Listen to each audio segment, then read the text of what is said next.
Bueno, buenas tardes con todos, con todas. ¿Qué tal? Mi nombre es Luis Leiva. Como parte del Reportero de la Historia, estamos en una nueva edición de entrevistas con autores que están presentando novedades editoriales en nuestra sección Cómo lo hizo. En esta oportunidad tenemos la presencia del profesor Carlos Fernández López, con quien vamos a estar hablando acerca de una novedad presentada coeditada con Reino Almagro y Ediciones M&L, titulada El joven Vallejo, apuntes para una biografía intelectual, 1905-1919. ¿No? El libro está aquí, está disponible ya desde hace unos meses, y bueno, la idea es conversar con el autor acerca de algunos de los puntos de este libro. ¿No? Entonces, invitamos al profesor Carlos Fernández para que esté con nosotros. ¿Qué tal? ¿Cómo está? Muchas gracias, Luis. Encantado de estar con vosotros. Bien, el profesor Carlos Fernández, es doctor, me parece, en humanidades. Él ha trabajado ya desde hace más de una década, me parece que 2 décadas ya, lleva trabajando la figura de César Vallejo. Ha publicado diversos libros con respecto al tema, y bueno, uno de sus autores con los que ha trabajado más también es el profesor Valentino Januzzi, ¿no? Con quien, va a estar también hoy día en la tarde en Lima, en el Mali, acompañando una exposición acerca de Vallejo, ¿no? Entonces, en esta oportunidad estamos aquí para hablar acerca de este libro, El joven Vallejo, apuntes para una biografía intelectual, que, bueno, nos sitúa en los primeros años de la figura de este poeta, una de las grandes figuras de las letras universales, junto, al ahora fallecido Mario Vargas Llosa. Entonces, la idea de esta entrevista es, conversar con el autor acerca del proceso de creación de este libro y algunos de los puntos más importantes que han aparecido en él, ¿no? Entonces, una primera pregunta quizás podría ser, ¿por qué enfocarse en esta primera etapa de Vallejo, ¿no? En sus escritos juveniles hasta Los Heraldos Negros, que es su primer poemario ya publicado en libro, ¿no? Bueno, la razón fundamental para enfocarse en este primer periodo es práctica. El libro forma parte de un proceso, de un proyecto mayor, que era mi tesis doctoral, que se ocupaba de Trilce, y en el proceso de escritura vi que necesitaba como una unidad de sentido previa, primera, que consistía en situar a Vallejo mejor de lo que hasta ahora se había hecho en su contexto de producción y recepción estética, y por eso me concentré en ese momento. Claro, justamente ahí yo pienso un poco en esos otros libros que, de manera testimonial, de manera también un poco, las primeras investigaciones sobre Vallejo, han también hablado de este periodo, ¿no? Pienso en los trabajos de, los textos de Espejo Asturrizaga, los de Coiné, los de Páchez Almeida, los de Hart. ¿Cuál sería, digamos, su diferencial frente a estos libros? Bueno, hay cosas en común y hay cosas distintas. El objeto, como en todas las cosas que he publicado con Valentino y yo de manera aislada, es intentar ofrecer algo nuevo. Y esa novedad yo creo que viene por dos vías fundamentales. Una, por una revisión bibliográfica más profunda de lo que habitualmente se suele hacer, rescatando fuentes hemerográficas o precisando cuál es el aporte de cada uno de los distintos investigadores en cada momento histórico y cómo eso ha tenido un impacto en el propio conocimiento que teníamos sobre Vallejo y sobre el conocimiento que se creó a futuro a partir de ellos. Y bueno, por otra parte, pues también hay un esfuerzo importante documental, ¿no? Quizá más que en otros autores. Tú has citado a dos que para mí son fundamentales y que lamentablemente en ocasiones se les olvida por los más recientes, que son André Coené y Juan Espejo Asturrizaga. De la obra de Asturrizaga diría que sigue siendo un libro fundamental y un libro que todavía hay que trabajar más, que hay que conocer mejor, que hay que superar en un sentido fuerte. Y por otra parte, con respecto a Coiné le debemos muchísimas cosas, porque él fue con Luis Monguió de los primeros en profesionalizar realmente el estudio sobre Vallejo. Había muchos trabajos anteriores, pero no con la seriedad que imprimieron ellos dos a los suyos. Y en parte el subtítulo del libro es un guiño a los apuntes biográficos de Coiné. Muchas gracias. Bueno, Por ejemplo, entiendo que varios de estos trabajos, bueno, digamos, iniciales que se hacen, bueno, ya que hoy en día son referentes acerca de la vida y obra de Vallejo, eh, también están hechos por personas que han vivido, ¿no? Espejo Zurrizaga de alguna manera eh, conoce a Vallejo, tiene una cercanía con Vallejo, y de alguna manera comenta, ¿no? Tanto Espelucín como Espejo Zurrizaga comentan algunos de los poemas, algunas de las producciones tempranas de Vallejo, eh, ya en sus textos. Entonces, una cosa que me pareció interesante y particular es que varios de los poemas a los que usted hace mención, de alguna manera también han sido descubiertos, redescubiertos, vueltos, digamos, se han puesto en difusión estos poemas que son antes incluso de los negros y que no forman parte de este corpus necesariamente. Eh, ¿Cómo así ha sido este proceso de rescate, de divulgación? Si es que ya existía de alguna manera algunos testimonios que hablaban de estas producciones primarias. Bueno, yo creo que tocas en un asunto muy importante y que no siempre se tiene en cuenta. Digamos que lo que llamamos la vallejística, ¿no? El estudio sobre César Vallejo, en realidad es el producto de los esfuerzos de algunas personas que conocieron a Vallejo junto con otras personas que no los conocieron. Y en el diálogo de las investigaciones de unos y otros hay una parte muy importante de cómo se va desarrollando la disciplina. Muchas veces solemos pensar, y es cierto en parte, solo en parte, que en los casos de Espejo Astorrizaga y Alcides Espelucín, la información novedosa procede de un conocimiento directo, ¿no? De que ellos fueron testigos de los hechos. Y a pesar de que hay ocasiones en que esto es así, eso no se puede generalizar. Ellos también fueron estudiosos en un sentido histórico, digamos que más técnico, más profesional, ¿no? Ellos también tuvieron que, o a través de terceras personas o ellos mismos, ir a los archivos, consultar las revistas, los periódicos, vaciar las informaciones. Es decir, que ellos mismos en sus propios procesos de elaboración de sus trabajos tuvieron que ocuparse y adoptar metodologías históricas, que podríamos llamar. En cambio, claro, en el caso de aquellos investigadores que no tuvieron el privilegio de conocer a Vallejo, todas sus fuentes de información son por la vía del método histórico, ¿no? Y bueno, es muy importante, a veces con Valentino nosotros nos hemos especializado sobre todo en un intento de fortalecer la vía de acceso documental a Vallejo, intentar encontrar pues nuevos documentos, ¿no? Por ejemplo, como las fotografías de las que va a hablar hoy Valentino en el Mali.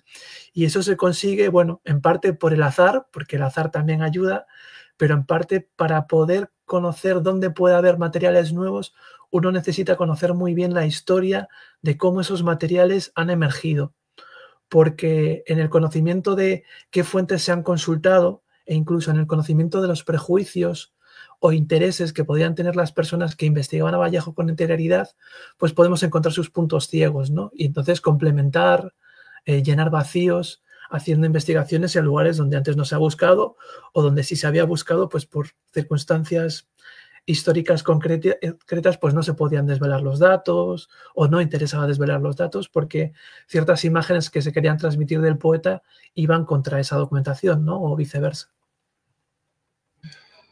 Y también, bueno, incluyendo el hecho de que la correspondencia de Vallejo también pues, fue publicada de manera un poco ya pues, décadas después. ¿En qué sentido también esta correspondencia eh, y los artículos periodísticos que han sido recopilados a partir de los 60, finales de los 60, inicios de los 70, de alguna manera permiten comprender poco a poco un poco más acerca del personaje, ¿no? Porque claro, si bien él fallece en 1938, recién sus obras póstumas, ¿no? Poemas humanos, España, parte de Mr. Cádiz, y su producción, digamos, más constante, ¿no? En la labor periodística y sus tomos de correspondencia, de alguna manera son editados mucho después. ¿Qué nos dice un poco esto acerca de la figura de Vallejo cuando fallece? Bueno, yo diría, bueno, varias cosas con respecto a lo que has mencionado, ¿no? La correspondencia sin duda es una fuente de información privilegiada para cuestiones biográficas, pero no se puede fiar todo a ella. En ocasiones, y quizá esto es lo diferencial del trabajo que Valentino y yo hacemos, en ocasiones los investigadores confían demasiado en esas fuentes que se podrían calificar de primarias, ¿no? Tanto las cartas como los artículos periodísticos necesitan ser cotejados con otros documentos. Pues, porque en ocasiones las informaciones que hay en las cartas no acaba de ser del todo cierta, ¿no? Necesitamos contrastarlas. O en los artículos periodísticos a veces pueden dar una apariencia de que Vallejo ha tenido acceso directo a determinadas, por ejemplo, manifestaciones artísticas, y no tiene por qué ser así. Puede que él esté elaborando una reseña o de un espectáculo teatral o de un libro que él no haya leído directamente, sino que haya leído sobre lo que se ha escrito sobre ellos, ¿no? O lo que otros han escrito sobre ellos, ¿no? Entonces, en ese tipo de trabajo, que evidentemente es un trabajo como que de detalle, ¿no? De minucia, yo creo que hay parte del espacio de mejora para tener mejores biografías de Vallejo y para entender mejor en general su desarrollo intelectual, que más allá de la cuestión estrictamente biográfica, yo creo que a la gente que nos estamos interesados en la literatura de Vallejo es lo que más nos interesa, ¿no? Y un poco pensando en esta idea del dato meticuloso, digamos, especialmente en los primeros años de la formación de Vallejo, ¿no? Desde su etapa escolar hasta bueno, pasando por la universidad, justamente el subtítulo del libro es Apuntes para una biografía intelectual. Entonces, quizás una pregunta sería, ¿en qué medida detenerse en datos tan precisos como los sílabos de los cursos? ¿Quiénes fueron los condiscípulos de Vallejo en cada uno de ellos? ¿Quiénes fueron estos profesores que dictaron estos cursos, algunos de los cuales se repiten, ¿no? Y incluso la nota que obtuvo en estos cursos y los premios, ¿no? Los libros que dieron como premio, permiten comprender mejor esta temprana biografía intelectual del personaje. Sí, bueno, yo a veces digo que lo interesante también cuando se trata de figuras como Vallejo, ¿no? Figuras tan punteras dentro en este caso, de la literatura, de la cultura peruana, conocerlos mejor a ellos es mejor conocer mejor una época. En realidad no solo se está haciendo la biografía intelectual de Vallejo, sino de los jóvenes, de su extracción social, de su extracción socioeconómica, ¿no? Entonces, en ese sentido, ese dibujo favorece la comprensión de él como individuo y también la comprensión de una comunidad. Una de las cosas que yo resalto es a Vallejo como miembro de una comunidad de lectores, porque en ocasiones a mí, como historiador de la literatura, que una parte muy importante de mi trabajo va en esa dirección, como historiador de la literatura lo que me interesa son detectar anacronismos, momentos en que en reconstrucciones anteriores, pues mis colegas, y como seguramente hago yo también en mi propio libro, nadie está exento de eso, pues cometemos el error de juzgar desde el presente o desde un tiempo que no es exactamente el que le corresponde, pues determinadas, pues podemos llamarlos como hechos intelectuales o pequeñas hazañas intelectuales. Entonces yo creo que a Vallejo todavía le faltaba, y yo creo que en eso contribuye un poco el libro, faltaba entender mejor cómo es el desarrollo poético de Vallejo, cómo es ese lento pero progresivo y cada vez más rápido desatenderse de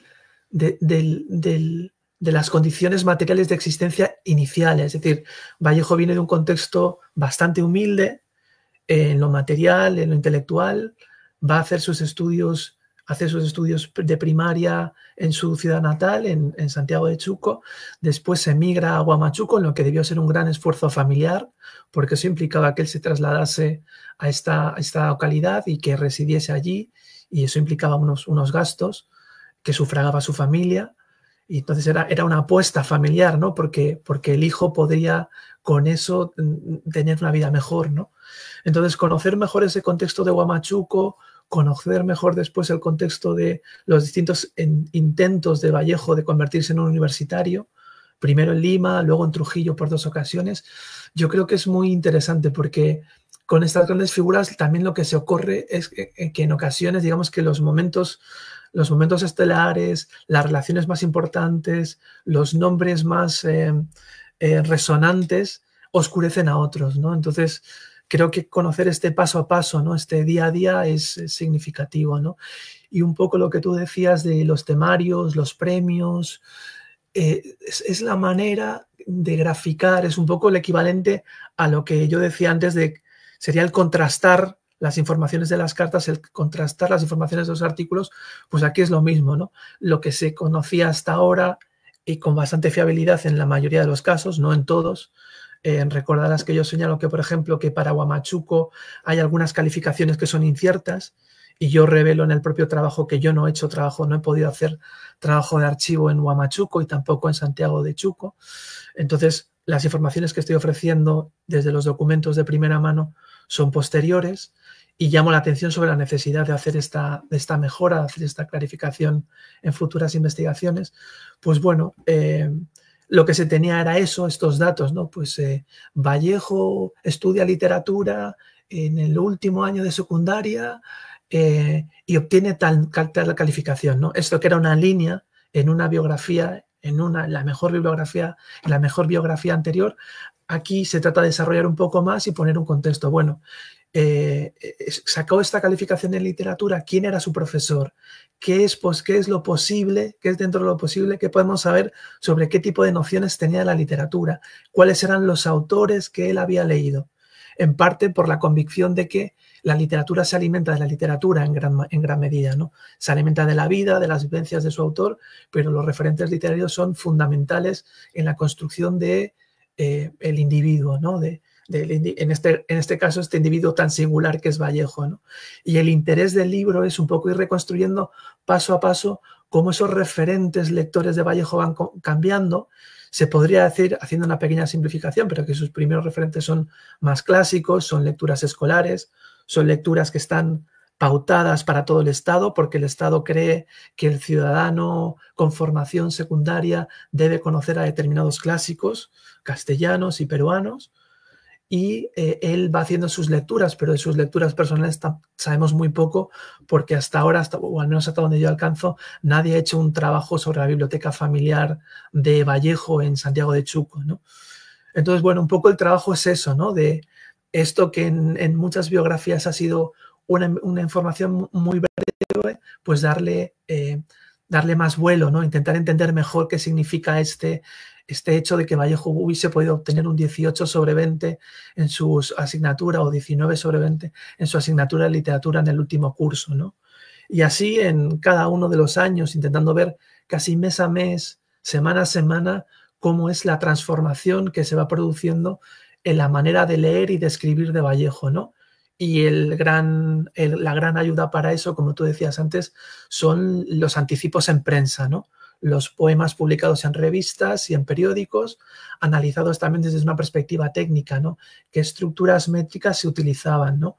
Y cómo él va ganando libertad en esos terrenos, que es una de las maneras que tenemos como de medir, cómo desde los elementos más básicos, desde el sonido, la rima, las pausas, el tipo de metro que se utiliza, las combinaciones estróficas, cómo Vallejo pues va ganando en libertad hasta llegar a los heraldos negros, ¿no? Que es un poco el fin de este libro, ¿no? Este libro termina cuando Vallejo publica Los heraldos negros en Lima a mediados de julio de 1919.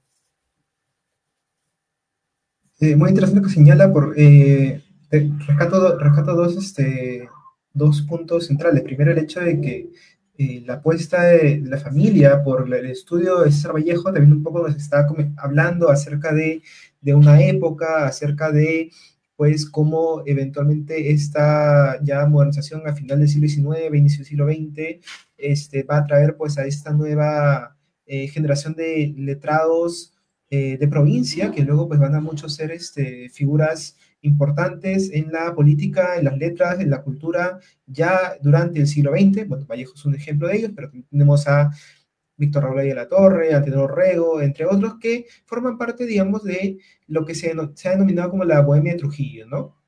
Y justamente ahí pues se rescatan también algunos de textos que han publicado estos miembros en la industria, en la Reforma, pero también en la revista Iris, una revista, digamos, de una corta duración. Entonces, un poco para contextualizar a los que nos están viendo en esta entrevista, ¿podría hablarnos acerca de este grupo intelectual? ¿Cómo los describiría? ¿Cuáles serían sus espacios de sociabilidad? ¿Su manera de intervenir en el campo cultural de Trujillo? Pero también en Lima, ¿no? Porque también, a pesar de que estamos en departamentos distintos, hay esta vinculación, se mandan cartas para Lima, llegan cartas, llegan respuestas, se arma una polémica.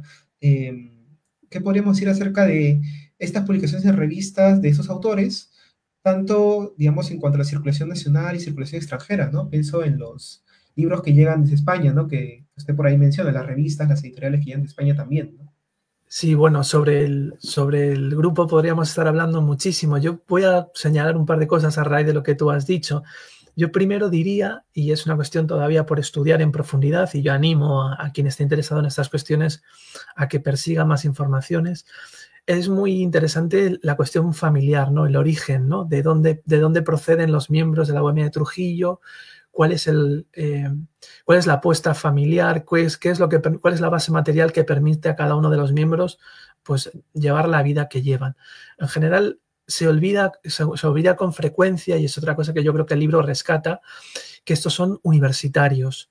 Aunque ellos se presentaron por una media de la época como antiuniversitarios, todos estos chicos los distingue y los distingue de muchísimos, de muchísimos contemporáneos suyos el hecho de que han hecho estudios no solo de secundaria, sino que los están haciendo de universidad. Se conocen en la universidad y la universidad es la que vertebra el grupo. A pesar de que una cierta mitología, yo diría una cierta geografía de la Bohemia, sitúa el origen de la Bohemia en el Colegio San Carlos y San Marcelo, en Trujillo, un colegio de élite en el que participaron algunos de los que después eran miembros del APRA, del Partido Aprista. Es mucho más preciso pensar en la Bohemia como un grupo universitario, a pesar de que algunos de los miembros ya se pudiesen haber conocido antes en la adolescencia o en la infancia, sobre todo los que estaban vinculados por razones familiares.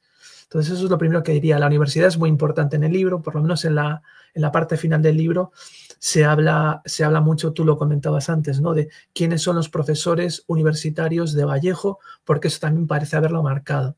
A veces para retarlos, ¿no? Para tratar de ir más allá, pero tener una idea más precisa de qué pudo estudiar de literatura Vallejo en sus años de estudio, porque hay que tener en cuenta que el libro cubre 2 periodos. No se desarrolla por extenso, porque eso forma parte del proyecto posterior que mencionaba al principio, pero Vallejo hizo estudios universitarios primero fallidos de medicina en Lima, después los hizo en Trujillo, después de un intento inicial que no fraguó, que está también muy oscuro por investigar en 1910. En 1910 Vallejo trató de hacer estudios en Trujillo de letras, pero parece que no alcanzó el dinero para que él pudiese hacer el año completo, y que como no tuvo en paralelo un sostén económico, porque cuando sí que Vallejo consiguió estudiar primero de letras y después terminar el bachiller, él simultáneamente que estudiaba trabajaba dando clase a estudiantes de educación primaria. Este es un hecho fundamental, ¿no? El hecho de que algunos de los miembros de la Bohemia no podían estudiar sin trabajar, y otros sí que podían prescindir porque su familia tenía ingresos suficientes como para que ellos pudiesen tener cubiertos sus gastos, ¿no? Pero no es el caso de Vallejo. Pero decía que Vallejo no solo estudió letras, literatura entre 1913 y 1915 en Trujillo, sino que también lo hizo en Lima. Hizo los cursos del doctorado en el año 1919, pero se matriculó hacia mayo de 1919, y este libro acaba en julio, por lo cual en el libro no me ocupo de estas cuestiones. Pero lo que sí que es significativo, y me apetece comentarlo aquí al hilo de tu pregunta, es que ni siquiera sabemos exactamente qué estudió Vallejo en letras, en literatura en Trujillo. Lo que yo hago en mi libro, lo que yo presento es una extrapolación en base a una serie de sílabos que se conservan en San Marcos sobre qué se estudiaba en 1919 en San Marcos en letras. Se hace una transpolación sobre qué es posible que Vallejo haya podido estudiar en Trujillo, pero todavía falta que investigadores traten de localizar documentos donde exista esta documentación que nos diga en concreto si los estudios de letras en San Marcos eran idénticos a lo que eran en Trujillo. Yo sospecho que no. Yo sospecho que debió haber una diferencia, pero no tengo manera de mostrarlo, y lo único que puedo hacer es animar a los interesados a que investigan este tipo de cuestiones, porque en general también ocurre, si antes decía que Vallejo funciona un poco como punta de lanza de manera general en los estudios históricos, ¿no? Cuando yo estaba viendo cuáles eran los sílabos, cuáles eran los temarios de secundaria y de educación universitaria en mis investigaciones, veía que faltan estudios de didáctica de la lengua, de historia de didáctica de la lengua y la literatura en el Perú. Y me estaba alimentando de los trabajos más punteros en ese sentido, ¿no? Viendo la legislación, ¿no? ¿Qué era lo que según la ley las universidades podían, cuál era la libertad de cátedra, por decirlo en términos modernos, ¿no? ¿Qué materias se consideraban esenciales y cuáles se dejaban a criterio de quienes dictaban las clases, ¿no? Entonces, bueno, yo creo que ese es otro terreno por el que investigar, porque también con mucha frecuencia hay una fama no solo de Vallejo, sino de todo el grupo de la Bohemia como antiuniversitario. Y si bien es cierto que ellos tenían sus detractores entre sus profesores, es decir, había algunos a los que públicamente tacharon o negaban su valía intelectual, tuvieron también mentores entre sus profesores y eso también se ha ocultado. El paso del tiempo ha hecho que, digamos, que las polémicas negativas con la universidad hayan hecho ver que hayan oscurecido las deudas tanto de Vallejo como de los otros miembros de la Bohemia, y pienso en dos de lo que has citado, en Garrido y en Orrego, las que tenían con sus maestros, con sus profesores en la universidad, ¿no? Un espacio de sociabilidad de primera magnitud, ¿no? El otro quizás serían los periódicos, ¿no? Y ya respondiendo a la otra cuestión que tú planteabas, sí que es verdad que trato con cierto detalle en el libro de la revista Iris, y sobre todo para graficar que ese es un proyecto en el que al que Vallejo se deja al margen, porque una de las cosas que en los relatos, digamos, que más abreviados de la vida de Vallejo, más simplificadores, no se ha puesto de manifiesto cómo a Vallejo le costó ingresar a ese grupo de la Bohemia de Trujillo y cómo esa Bohemia parecía que ya estaba engrasada o funcionando como un grupo ya en 1914 con pleno rendimiento, por decirlo de alguna manera, y con una revista, con un órgano de difusión de sus publicaciones, que fuese, en este caso, es Iris, y cómo Vallejo, que ya lleva viviendo en la ciudad de manera estable 2 años, no es invitado a participar en ese proyecto y no hay ninguna publicación suya. Entonces, también, entre los obstáculos que Vallejo tiene que superar, y quizá en consonancia con esa condición económica menos favorable que la de Orrego o que la de Garrido, tiene que ver en la seducción que él lleva a cabo con los líderes de la Bohemia, incluyendo también entre ellos, aunque quizá otro tipo de liderazgo, no tanto literario, quizá por sus intereses más en lo político, ¿no? Aunque esto se grafica un poco posterior, también está Víctor Raúl Aya de la Torre, al que mencionabas, ¿no? Eso parece que se produce el acercamiento de Vallejo con Aya y con Orrego, parece que se produce a mediados del 15, que se produce en un entorno universitario de actividades paralelas a la vida académica, pero que también se sentían como una parte esencial de la vida universitaria, y es en ese contexto que Vallejo parece que se los gana por una doble vía, por una vía amical, ¿no? Con su carisma personal, y por otro, en un principio parece que a él se lo recibe como alguien que está un poco retrasado. Esta es una idea que ha puesto sobre la mesa entre los investigadores. Alcides Espelucín era una como de sus vivencias personales, ¿no? Que Vallejo parecía que de Huamachuco venía con una formación, digamos, que más deficitaria de la que ellos tenían en Trujillo, que es un centro de cultura mayor, como es bien sabido en el Perú, y que Vallejo tuvo que ganarse, ¿no? Un poco el reconocimiento de estos amigos que estaban un poco por delante de él en cuanto a lecturas más modernas, ¿no? Más relacionadas con lo que se hacía en Europa, también en la línea de lo que tú preguntabas con anterioridad, ¿no? Estamos hablando de que tanto Antenor Orrego desde 1915 y Garrido desde antes, como mínimo, hablo de memoria, creo que son 2 años antes, si no más, ellos estaban trabajando en periódicos y por ese motivo tenían acceso a más información que Vallejo y tenían una capacidad económica mayor de la que tenía Vallejo como profesor de primaria, ¿no? Entonces tenían más acceso a libros, ¿no? Y parece que algunas lecturas modernas ellos habían llegado antes que Vallejo, pero claro, digamos que el deseo de Vallejo de progresar, de madurar, de crecer en sus lecturas, parece que no tenía igual en el grupo, y el talento verbal, ¿no?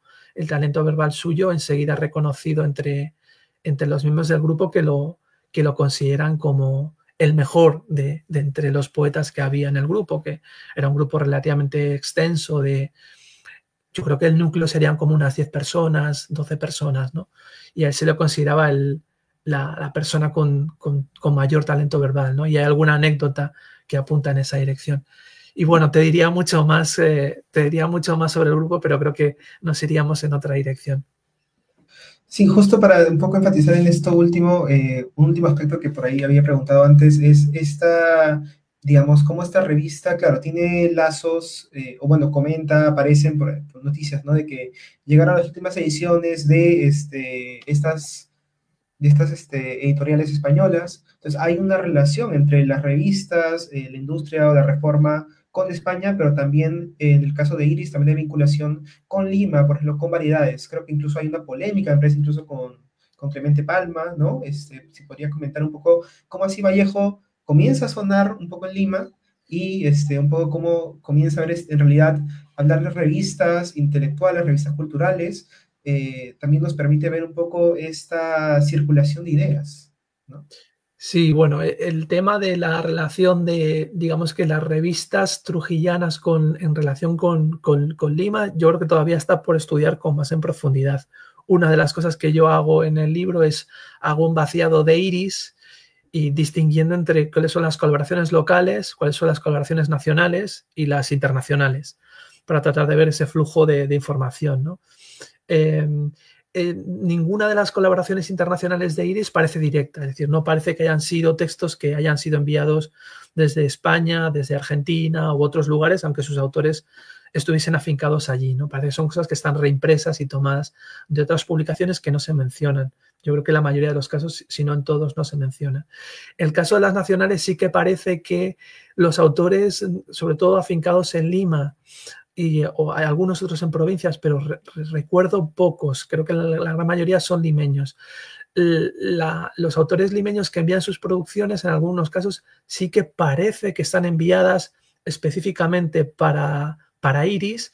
De hecho, se deja constancia en un paratexto de que son colaboraciones exclusivas para la revista, y los autores yo creo que son autores que tenían correspondencia o bien con Luis Armas, que era el financiador de la revista, o con José Eulogio Garrido, que era uno de los dos líderes de la Bohemia de Trujillo, que ya estaba trabajando para la industria, que sigue siendo un periódico vivo todavía hoy en Trujillo y es el decano de la prensa liberteña, hasta donde alcanzo. Y bueno, digamos que sus relaciones con la capital son interesantes. Es interesante saber a quiénes conocían y a quiénes leían en ese momento. Sí que es verdad que se mencionan variedades en Iris, al menos en una ocasión, y en noticias que había en la industria y en las reformas o la revista Iris, también se lo conecta, ¿no?, con esta revista, ¿no?, que es un poco, por lo menos, si no la revista, una de las más significadas de la época, ¿no? Años más tarde que Variedades surgió mundial, y ahora mismo no recuerdo, hay un precedente a Variedades también, que yo creo que es del mismo grupo que después hace mundial, que también funcionaba como modelo para ellos, ¿no? Pero sí que es cierto que había como una vocación de que regional, ¿no? O que las publicaciones locales, que los autores locales tuviesen como una cierta visibilidad, ¿no? Falta por ver, yo creo que todavía, cuántas de estas revistas sobrevivieron en bibliotecas, limeñas. De hecho, yo creo que en nuestras investigaciones, Valentino y yo no hemos encontrado, hay una colección que es la que manejamos, una colección completa en la Biblioteca Nacional del Perú, que no puedo decir cuál es el origen, no sé quién donó esta colección, no sé si está ahí desde el inicio. Me refiero desde el momento en que se publicó la revista, que fue en el año 14. Y en otras bibliotecas universitarias no hemos encontrado ni en bibliotecas privadas, ¿no? Pero sería interesante, ¿no?, ver esa cuestión. Y después ya, en cuanto a los diarios, sí que parece que sí, que son fundamentales. Los diarios, parte de las informaciones de este libro, las más de detalle, las que no se conocían, tienen que ver con vaciados de anuncios. En la Reforma o en la industria se anunciaba qué libros llegaban. Por ejemplo, uno de estos anuncios, uno de los más interesantes, tiene que ver con la distribución de las publicaciones de la editorial Renacimiento, que era una editorial importante en España, y donde se publicó un libro que en la literatura crítica se ha destacado desde muy pronto, que es la antología de Enrique Canedo y Fernando Fortún sobre la poesía francesa moderna, ¿no? En realidad es un libro fundamental de la época, ¿no? Entonces, bueno, sí, o también se me ocurre ahora mismo, también muy interesante, en estos anuncios de lo que llegaba a las librerías trujillanas, también importante cuáles son estas mismas librerías. Un poco la historia de las librerías trujillanas todavía está por contarse. Yo vacío informaciones a ese respecto, dónde estaban, quiénes eran sus dueños, si tenían más de un local, y bueno, y en general qué recibían, qué tipo de material literario recibían. Y aquí evidentemente nos interesan todos los planos, ¿no? La circulación de en qué medida se vendían libros de autores locales, de autores nacionales y de autores internacionales, ¿no? Y es un trabajo que yo creo que se presenta aquí por primera vez, pero que no creo que se fuese mala idea que alguien revisase los diarios en busca de informaciones que a mí se han podido saltar, que seguramente son muchas, ¿no? Creo que puede ser una de las vías de análisis más fructíferas. Muchas gracias por esa respuesta, ¿no? Porque justo me permite dar el paso a otra pregunta que tenía pensada. Justamente esta antología que menciona, ¿no? De Enrique Díez Canedo y Fernando Fortún, la antología de la poesía francesa contemporánea, pues es uno de esos textos que, claro, publicado en 1913, hay discusiones acerca de si Vallejo de alguna manera tiene acceso a este libro antes o después, si es que lo conoce tempranamente, especialmente para su tesis de bachiller, ¿no? Que es uno de los puntos que también usted menciona en el libro. Entonces, a partir de este libro que, digamos, se menciona que ya se está conociendo en Trujillo en la década del 10, ¿no? A partir del 13, ¿cómo podríamos decir que operaba el campo intelectual trujillano en cuanto al diálogo con las tendencias literarias europeas y o americanas? Es decir, por ejemplo, el paso del romanticismo al modernismo, al posmodernismo y eventualmente pues a lo que serían las tendencias vanguardistas, ¿no? Pienso, por ejemplo, como Vallejo al inicio, pues de alguna manera se le achacaba que tenía pues algunos toques de Machado, pero luego también él, digamos, está en contra está como refutando, busca una suerte de camino más original. ¿Cómo podríamos un poco ver este campo intelectual que se está renovando a nivel de literatura con nuevas tendencias? Bueno, en realidad lo que motiva este libro, que es el proyecto de fondo de mi tesis, es este libro lo que trata es de graficar o de demostrar que es muy poco probable que antes de mediados de julio de 1919 Vallejo haya podido tener acceso a poesía vanguardista en sentido estricto.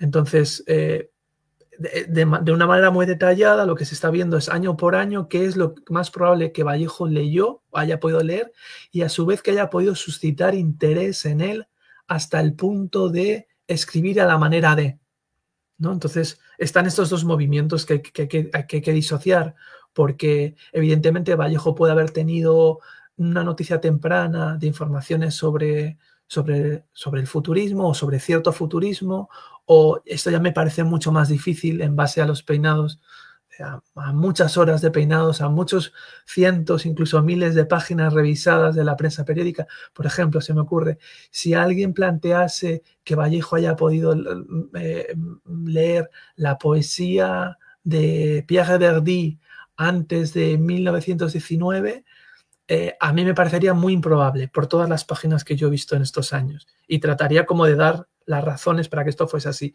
Pero claro, una cosa es cuando Vallejo haya podido leer algo y otra es cuando eso se haya podido cristalizar en un interés en hacer algo similar. Serían dos momentos a historiar. Entonces, claro, siempre estamos detrás de huellas. Entonces, la huella del interés, la huella última está: o yo escribo una carta a un amigo y le digo que me ha interesado lo que he leído de Verdi en la revista tal, ¿no?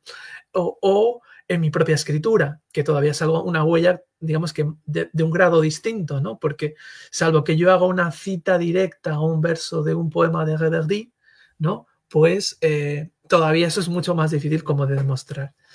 Entonces, bueno, en este trabajo, en este intento mío de precisar, básicamente yo en otro libro que se ha publicado después de este, que se titula César Vallejo, Trilcidad a París, huellas de un estímulo silenciado, yo propongo que el momento en que Vallejo, por los datos que tenemos, en los que Vallejo empieza a manifestar interés por la poesía de vanguardia, debió ser hacia mediados de 1920.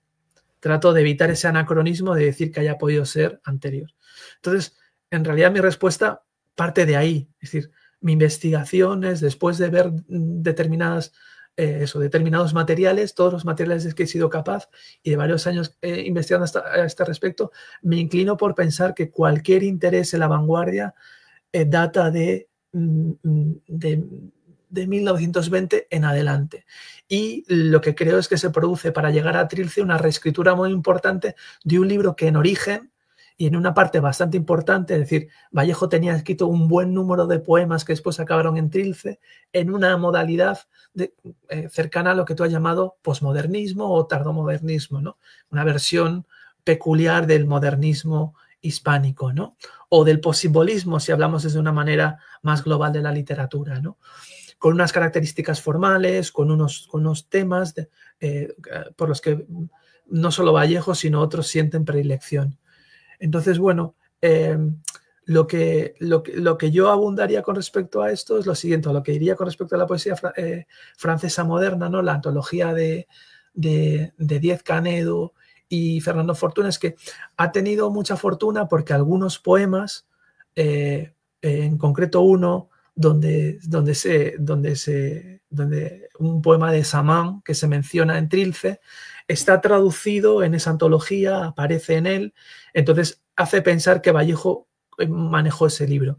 Además es un libro que pertenecía a una gran editorial que tenía distribución en muchos países de América. Renacimiento llegaba a las principales capitales hispanoamericanas. Entonces, bueno, es un libro que influyó mucho en la época. Lo que ocurre es que es un libro que, a pesar de que se publicó en el 13, no recoge, digamos, que la experimentación vanguardista más importante, que es la que se produce desde 1912 en adelante. Cuando digo la experimentación vanguardista, pienso sobre todo en el Manifiesto Técnico Futurista, que es de 1912 y que es el momento en que el futurismo deja de, o de alguna manera, madura con respecto a sus manifestaciones principales seminales de 1909, donde la exploración era temática, se creía que se podría llegar a una modernidad por la vía de los temas, cantando a la guerra, cantando a la máquina, y en cambio, después de mucho diálogo con otras disciplinas artísticas, sobre todo con las artes plásticas, y un diálogo entre distintas tradiciones nacionales, hay poetas que están intentando hacer cosas también experimentales en Alemania, en Francia y en otros lugares de Europa, pues ellos se dan cuenta de que es en la forma por donde puede llegar las novedades, ¿no? Entonces, ellos, digamos que desoyen, ¿no? Los antólogos, que son escritores muy afines a la estética tardomodernista, a la estética postmodernista, tanto Díez Canedo como Fortuny no solo eran críticos, no solo eran traductores, eran también poetas, y creían en una poesía, digamos que más de un tono menor, con una apuesta formal mucho más tradicionalista. Entonces ellos no prestan atención a estas, digamos, a las que para mí son las verdaderas novedades de la época, ¿no? Este manifiesto técnico futurista, donde se habla de palabras en libertad, donde se habla de imaginación sin hilos, donde el poema fonético se considera ya como algo que tiene como existencia plena. En fin, es un libro que fue muy importante, que para Vallejo y para sus contemporáneos fue una fuente de información muy importante, porque además hay que pensar que no era solo una antología hecha por dos autores españoles. Ellos estaban recogiendo lo que consideraban las mejores traducciones de los mejores autores en francés.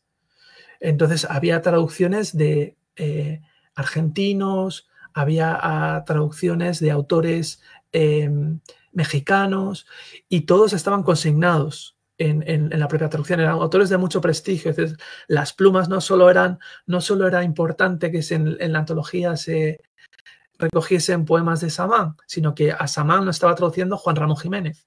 Las dos firmas estaban siendo tenidas en cuenta. Entonces, sí, es un libro decisivo, es un libro muy importante, pero yo no creo, a diferencia de otros autores, que fuese la vía por la que Vallejo se modernizó. Los autores más modernos de esa antología son los que formaban el grupo unanimista. Y sí que es verdad que algunos investigadores, bueno, en particular una investigadora además muy querida por mí, ha planteado la posibilidad de que sí, esa fue la vía de la renovación de Vallejo. Yo creo que todavía no, e incluso que los poemas de esos autores que se recogen en la antología son bastante moderados, ni siquiera representan el momento, digamos que, más avanzado del grupo unanimista. Y me inclino por pensar que lo que hizo que Vallejo transformase determinados aspectos o radicalizase determinados aspectos de su producción poética tiene más que ver con otros autores, en particular con los de Dada París, que es lo que desarrolló en este libro, ¿no? Que como comento, en realidad este libro es la primera parte de mi tesis doctoral y hay una segunda parte que es el segundo libro. En un principio he de decir, que eso yo creo que no lo he comentado en ningún lugar, que yo ofrecía a la editorial que he publicado el segundo libro que publicase los dos libros como uno, pero ellos no lo acababan de ver, ¿no? Me pidieron que reescribiese una parte de la segunda parte, que ampliase la segunda parte, que hiciese una introducción, por decirlo de alguna manera, a lo que estaba argumentado. Y este libro, lo feliz de eso es que este libro después ha tenido vida propia gracias a los amigos de MIL y de Reino de Almagro.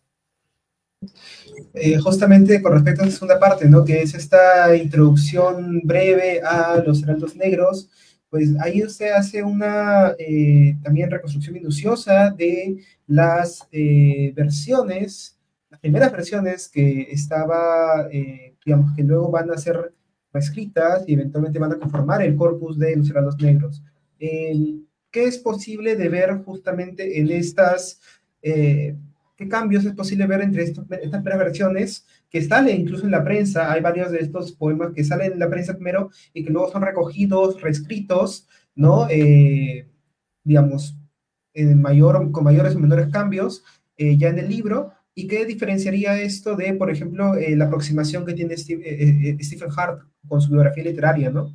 Que también incluye un poco esta comparación de las reversiones. Sí, bueno, yo aquí te he de decir que en este asunto en concreto, el libro solo no basta para ver cuál es mi respuesta. Esto que, como comentaba hace un momento, de que para el segundo libro se me pidió que ampliase la entrada a la discusión de la cuestión, digamos que central, de la época de las fuentes, de cuándo se produjo la transformación, de qué cariz fue la transformación, de qué elementos fue los que trajo Dada París a la poética de Vallejo. Yo ahí sí que trabajo como más en detalle texto, sobre todo los textos donde es más elocuente esa metamorfosis, ¿no? Y de hecho lo que hice fue un capítulo inicial que no estaba en mi tesis doctoral, o que no estaba por lo menos formulado en esos términos, que se titulaba huellas de vanguardismo en los heraldos negros, como una pregunta, ¿no? Si existían, ¿no? Si podían existir signos de una influencia. Y yo discuto que no. Y de hecho, en realidad, discuto con tres autores, tres de los autores que han defendido que sí. Entonces trato de explicar por qué creo que ellos están anacronizando, por qué creo que ellos, cuando atribuyen determinadas, digamos que aventuras o radicalidades o rasgos más aventureros, ¿no? de Vallejo en los heraldos negros, como a filiarlos a la familia vanguardista, yo creo que hierran, ¿no?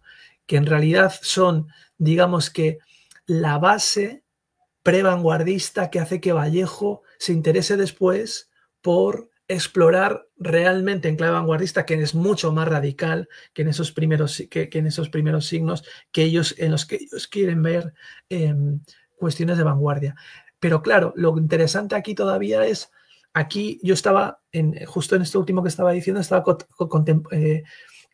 comparando los poemas finales de los Heraldos Negros con los poemas finales de Trilce. Pero tú, claro, tu pregunta es por algo anterior, es ¿qué ocurre cuando cotejamos las primeras versiones de los Heraldos Negros con los Heraldos Negros? Bueno, pues lo que vemos es que en general, y en algunos casos que son muy elocuentes, y en eso continúa Stephen, que fue mi director de tesis, Stephen Hart, que nosotros creemos que quien mejor señaló esa diferencia entre esas primeras versiones y las definitivas fue Roberto Paoli, el gran crítico, el gran académico italiano. Paoli lo que decía es que, sobre todo en el poema homónimo, en Los Heraldos Negros, del que felizmente tenemos una versión, además una versión que durante muchos años no estuvo ubicada o se conocía por un recorte, pero no existía la fecha exacta de la que procedía el recorte. Y felizmente Valentín y yo encontramos una colección, la de Luis Alberto Sánchez, más completa de Mundo Limeño, la revista donde se publicó. La colección de las revistas de Luis Alberto Sánchez de esa época está en Penn State University, en la biblioteca de Penn State, y ahí encontramos y pudimos datar que, si no recuerdo mal, fue en un número de enero de 1918 que se publicó la primera versión de Heraldos. Pues esa versión era bastante más alambicada, era bastante más modernista en el sentido estereotípico, ¿no?, que tenemos. Las imágenes eran mucho más rococós, por decirlo de alguna manera, ¿no? Eran imágenes que Vallejo simplifica en esa diferencia de meses que va entre 1918 hasta mediados de julio de 1919, porque esta también es una de las cuestiones fundamentales del libro, aunque quizá no se desarrolla tanto en este libro como en el segundo, que es muy importante todavía, y es un asunto que todavía está por estudiar, y estudiar con profundidad, y más ahora que hace unos meses se descubrió un nuevo poema de Vallejo, Natividad, es en qué momento Vallejo deja de intervenir en el libro. Porque, como es bien sabido, y yo relato eso en el libro, y eso tiene que ver con la polémica por la que tú me preguntabas antes, ¿no?, la polémica con Palma. Como es bien sabido, Vallejo tiene la intención de publicar el libro en marzo de 1918. Y hay anuncios de que el libro va a salir adelante. Y el libro va a salir adelante, entre otras cosas, porque tiene el beneplácito de Palma. Palma ha leído el libro, considera que el libro merece ser publicado.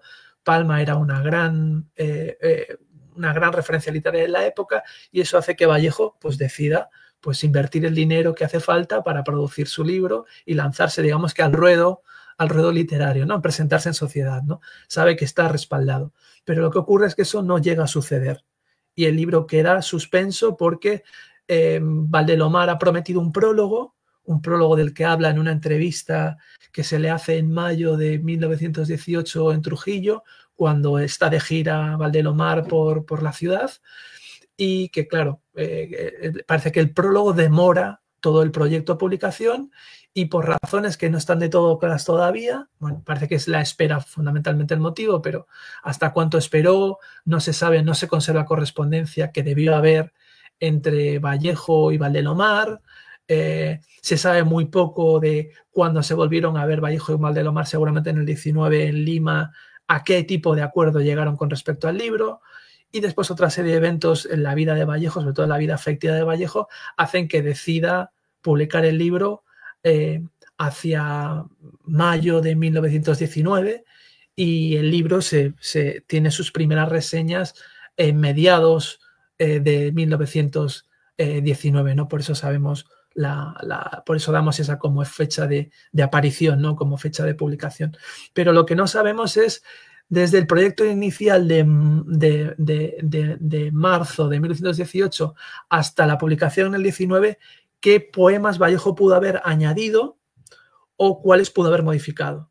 Entonces hay todo un diálogo que en la literatura crítica por qué es plausible que Vallejo haya podido hacer, y la manera fundamental de llevar a cabo esa discusión es, bueno, si ponemos en una línea recta, ¿no?, si analizamos diacrónicamente todos los poemas datables de Vallejo, que son los que se han publicado con anticipos en la prensa, y vemos cuáles son sus estructuras métricas y retóricas, qué es más plausible que Vallejo haya podido terminar o no terminar.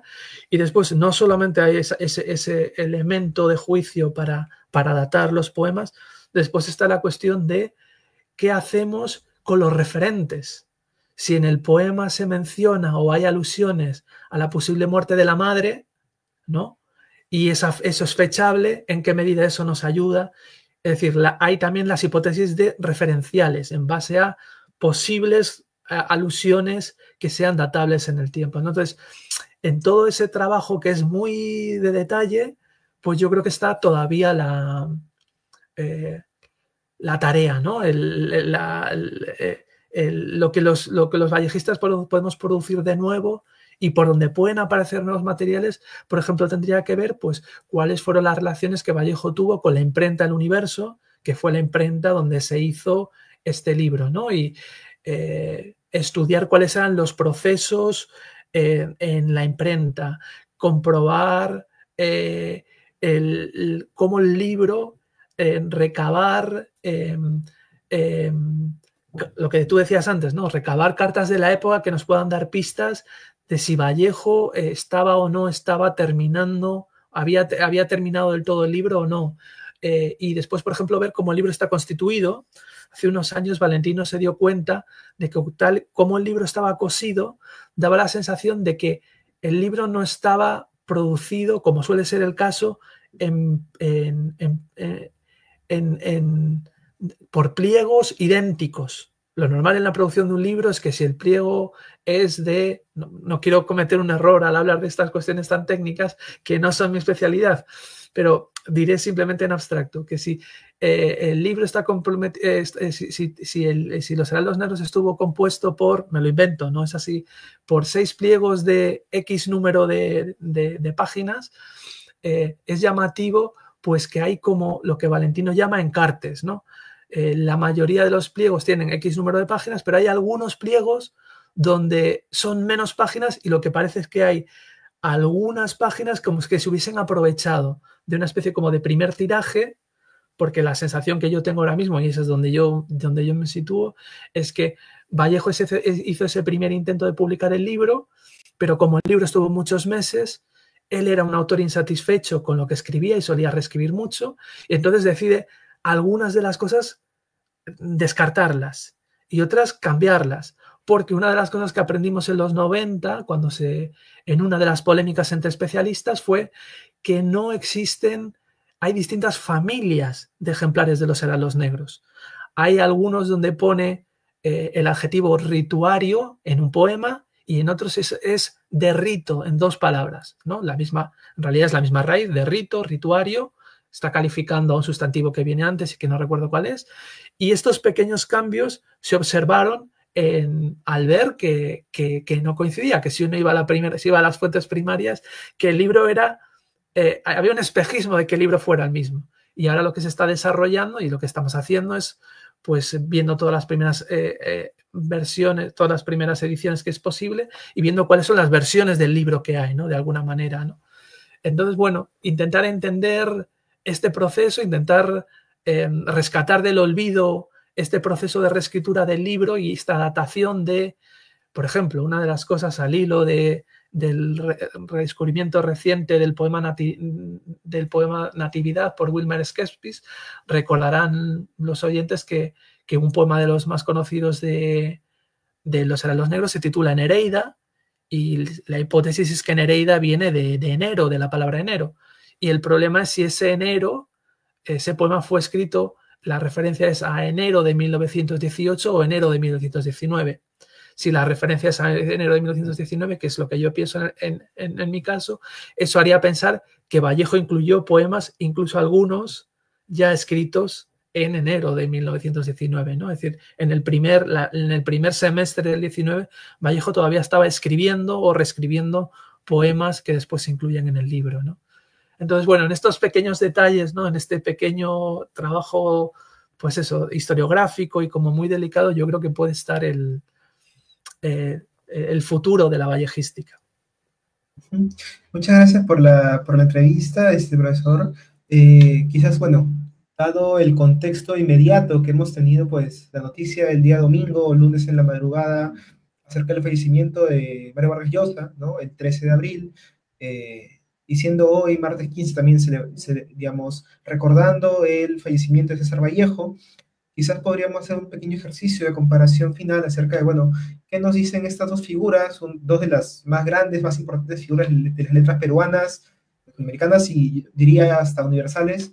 ¿Qué nos pueden decir estas dos biografías, estas dos figuras, sus textos, sus obras, acerca de la literatura como vocación? Y quizás una recomendación más al juego, ¿qué recomendaría usted a alguien que no conoce las obras de esos dos autores para acercarse, para conocer un poco más de ellos?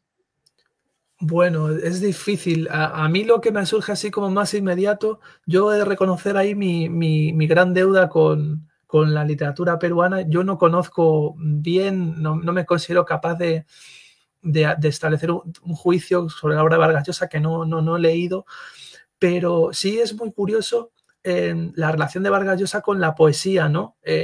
Su relación con Moro. Después también me parece muy significativo que Vargas Llosa tiene que ver con Vallejo porque tuvo que ver con Georgette de Vallejo, con la viuda de Vallejo. Él entiendo que en un momento de su vida estuvo cerca del círculo de escritores en torno a la Alianza Francesa, e incluso yo creo que recibió un premio y en el jurado estuvo Georgette.